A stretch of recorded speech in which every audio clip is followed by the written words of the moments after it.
সড়কপথে ঈদযাত্রার আরও খবরাখবর আমরা জানবো। দর্শক, রাজধানীর মহাখালী বাস টার্মিনালে আছেন সহকর্মী মামুন হোসাইন, তিনি যুক্ত হচ্ছেন এই মুহূর্তে।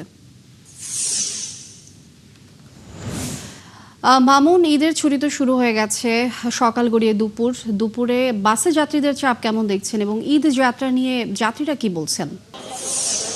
লিনিয়া, ঈদের ছুটিতে ঘরমুখ মানুষ কিন্তু এখন তাদের গন্তব্যে ফিরতে শুরু করেছেন। মহাখালী বাস স্ট্যান্ডে এই মুহূর্তের চিত্র কিন্তু যাত্রীদের উপচে পড়া ভিড়, অর্থাৎ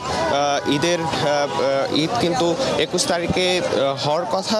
যাত্রীরা গতকাল থেকেই কিন্তু সরকারি ছুটি, ঘরমুখ মানুষ যারা রয়েছেন তারা কিন্তু অনেক মানুষই কিন্তু তাদের গন্তব্যস্থলে পৌঁছে গেছেন। আজকে কিন্তু বেসরকারি যে প্রতিষ্ঠানগুলো রয়েছে সেগুলো কিন্তু আজকে ছুটি হয়েছে। সকালে প্রচুর মানুষ তারা কিন্তু তাদের গন্তব্যস্থলে পৌঁছেছেন। বিকেলে এখন কিন্তু এই মহাখালী বাস স্ট্যান্ডে যাত্রীরা কিন্তু তাদের গন্তব্যস্থলে টিকিট সংগ্রহ করছেন।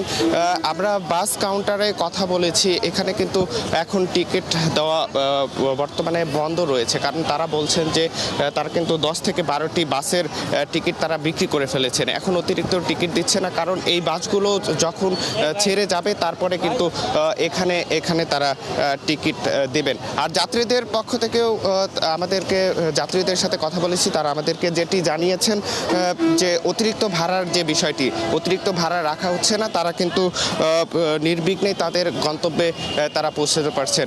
এছাড়া বাসের যে চালকরা রয়েছে তাদের সাথে কথা বলেছি যে রাস্তায় কিন্তু গতকালকের তুলনায় আজকে কিন্তু জ্যাম একটু বেশি, যার কারণে বাসগুলো গন্তব্যস্থলে পৌঁছতে দেরি হচ্ছে। তো এই ছিল আমার কাছে মহাখালী বাস টার্মিনাল থেকে ঈদযাত্রার সর্বশেষ। মামুন হোসেন, নিশ্চয়ই আরো খবরাখবর নিয়ে পরবর্তী সংবাদ সংযোগে যুক্ত থাকবেন আমাদের সঙ্গে, আমরা পরবর্তী বিস্তারিত জানবো। দর্শক।